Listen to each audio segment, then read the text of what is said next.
Varadě se zbytkem posledních sil po tom napínavém zápase dorazil k nám do studia. Dobrý večer. Vypadáte hodně unaveně. Uvidím, jak si svlečím triku, jestli tam jsou velký koláče nebo ne. Kdy vám bylo nejhůř? To je otázka, která musela padnout. Asi v průběhu druhé třetiny, no. Tam jsme vsadili na jednu kartu, tlačili jsme se dopředu 4 hráči, jo. Prostě v podstatě ani jsme nedořešovali to, co jsme chtěli, ale kluci makali a snažili se o to vyrovnání. To, že měl Litvinov tolik šancí v průběhu toho zápasu, tak to bylo jenom z tohohle důvodu. Ale přišlo to poslední střídání, kde se nám podařilo dát kontaktní branku a srovnat to a s vypětím všech sil jsme to nakonec uválčili dneska.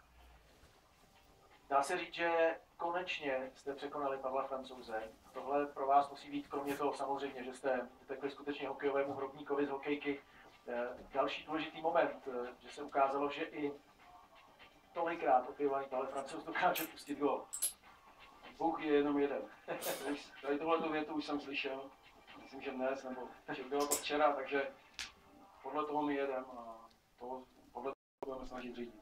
Co říkáš na ty nájezdy? Hrál bys radši do rozhodnutí?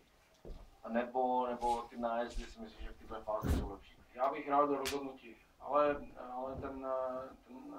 ten schedule je nastaven tak, že se nehraje vlastně obden, ale hraje se 2 dny, pak jsou 2 dny volno, což já si myslím, že není takové férové. Tohle to je playoff válečnické a mělo by to být s tím jedním dnem volna, aby ti kluci nazbírali síly na to další těžké utkání, nebo 2 nebo 3 utkání, které může odehrát. Václave, otázka týkající se Petra Hamelíka. Petr, vypadá to, že ne, že o něj přišli, ale nevím, prognózy zatím nejsou moc přívětivé, tak uvidíme, v jakém stavu bude zítra, ale zřejmě tam došlo k nějakému zranění ramene nebo něčeho podobného, nevím. Ještě se musím vrátit k tomu okamžiku, kdy videorozhodčí velmi dlouho zkoumali situaci, jestli byl litvínovský gól nebo nebyl litvínovský gól. Vy jste říkal, že nejhůř vám bylo ve druhé třetině. Co při tomhle? Musel jsem si na to sednout mezi kluky, ale prostě David mi to ukazoval tady, no, samozřejmě viděl jsem to. Pro mě je to jasné, že puk nepřišel celým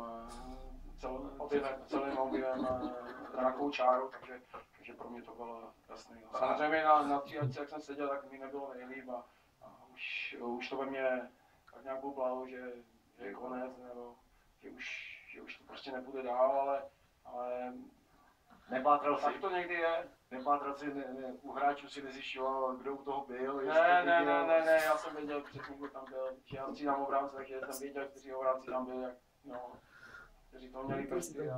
Ne, já tak to je. Jestli nešel se zkusit zeptat, jestli to neviděl, jestli ten gol neovlivní. To stejně neovlivníš. Samozřejmě jsem slyšel reakci diváků v sektoru hostí, tak jsem si říkal, tak to tam je. No, ale nakonec prostě sudí to vyhodnotili takhle a pro nás to bylo jenom to nejlepší. Cesta do Litvínova zase vzduchem.